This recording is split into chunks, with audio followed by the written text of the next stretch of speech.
Terima kasih atas kunjungannya ke channel Andri ADJ. Sebelumnya saya mohon maaf apabila ada ketidakcocokan atau kesalahan dalam versi cerita, kisah atau silsilah ini. Apabila ada yang tidak berkenan, silahkan tinggalkan pesan di kolom komentar, dan jangan lupa subscribe, like dan hitamkan tombol loncengnya. Terima kasih, silahkan menyimak video selanjutnya.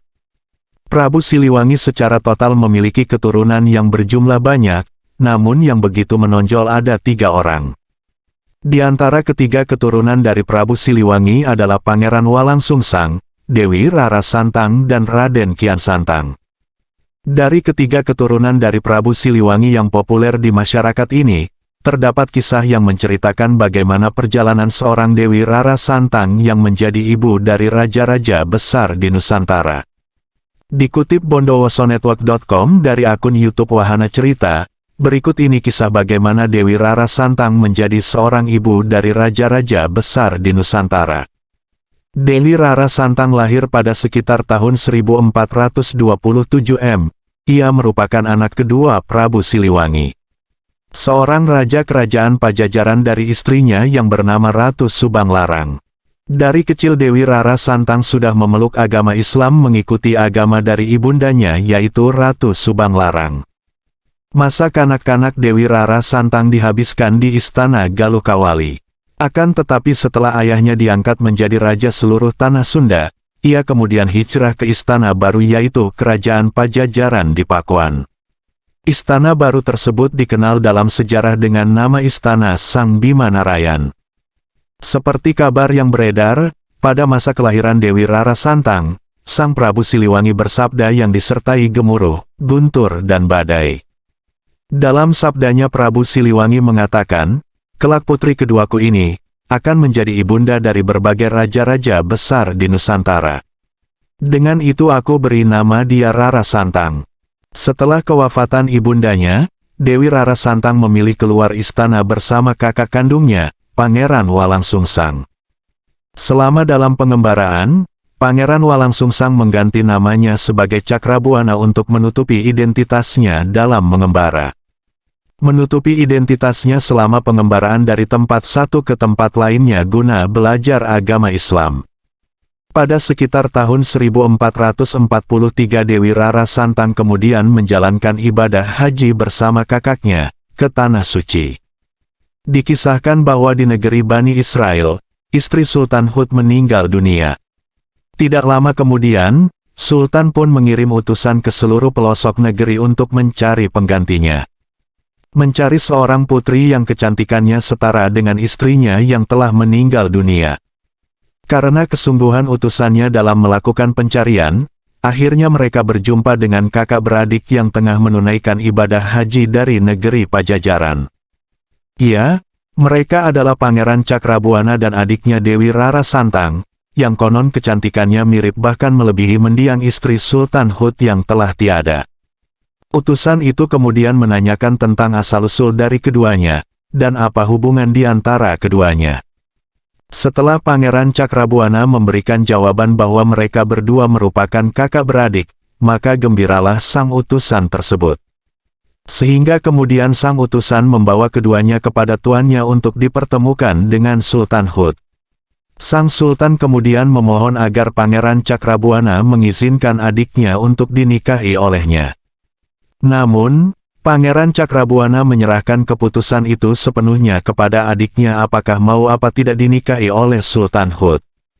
Singkat cerita, Dewi Rara Santang pun kemudian bersedia dinikahi oleh Sultan Hud dengan syarat-syarat khusus. Sultan Hud kemudian menyanggupi syarat-syarat yang diajukan Dewi Rara Santang kepadanya. Adapun syarat-syarat tersebut adalah bahwa kelak jika dari hasil perkawinan keduanya mempunyai seorang anak pertama laki-laki, maka anak tersebut harus direlakan untuk mensiarkan Islam di tanah kelahiran ibundanya yaitu di tanah Pasundan. Selain itu, Dewi Rara Santang juga menginginkan agar janji kesanggupan Sultan Hud diikrarkan di Bukit Tursina. Sang Sultan kemudian menyanggupinya dan ikrar janji tersebut kemudian dilaksanakan di Bukit Tursina dan disaksikan oleh Pangeran Cakrabuana. Setelah peristiwa tersebut, kemudian keduanya menikah. Dan pernikahan Dewi Rara Santang dengan Sultan Hud dikaruniai 2 anak laki-laki.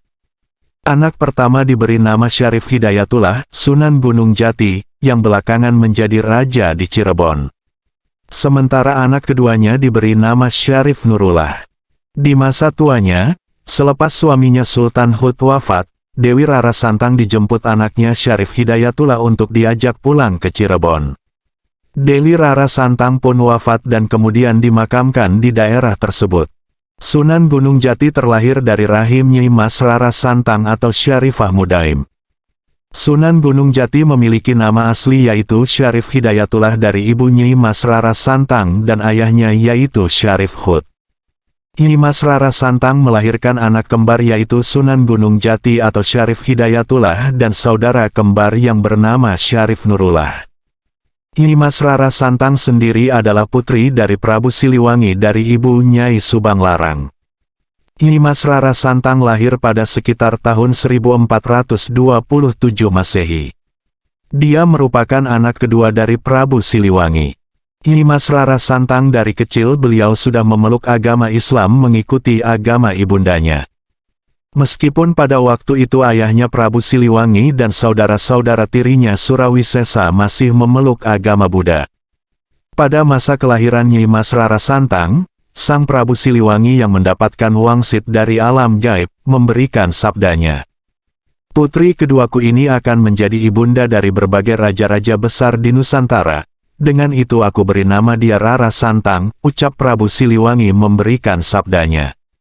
Nyai Mas Rara Santang harus merasakan kesedihan yang teramat dalam, karena sang ibunda tercinta meninggal dunia. Sepeninggal ibundanya Nyai Mas Rara Santang berkelana bersama kakak tercintanya Pangeran Walang Sungsang untuk menimba ilmu agama.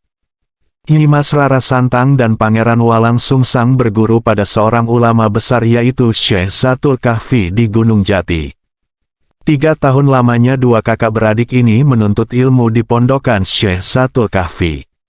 Hingga sang guru memerintahkan kedua muridnya untuk melaksanakan ibadah haji. Keduanya pun menuruti apa yang diperintahkan gurunya. Nyai Mas Rara Santang dan juga Pangeran Walang Sungsang akhirnya pergi ke Tanah Suci Makkah untuk melaksanakan ibadah haji. Sesampainya di Tanah Suci, Nyai Mas Rara Santang menikah dengan seorang sultan di sana. Dari pernikahan ini Nyai Mas Rara Santang melahirkan putra kembar yaitu Syekh Syarif Hidayatullah dan Syekh Nurullah. Dan benar apa yang disabdakan Prabu Siliwangi bahwa Nyai Mas Rara Santang akan menjadi ibu dari para raja. Kedua putranya semuanya jadi raja. Syekh Syarif Hidayatullah atau Sunan Gunung Jati kembali ke tanah Jawa dan menjadi raja di kerajaan Cirebon. Sedangkan Syarif Nurullah meneruskan singgasana ayahnya menjadi raja di tanah Makkah. Itulah sedikit riwayat tentang benarnya sabda Prabu Siliwangi kepada putrinya Nyai Mas Rara Santang, yang terbukti putra-putra dari Nyai Mas Rara Santang jadi raja. Terima kasih atas kunjungannya. Terlepas dari kisah mitos atau fakta, mohon maaf kalau ada kata-kata yang salah, silahkan kunjungi video berikutnya di channel ini.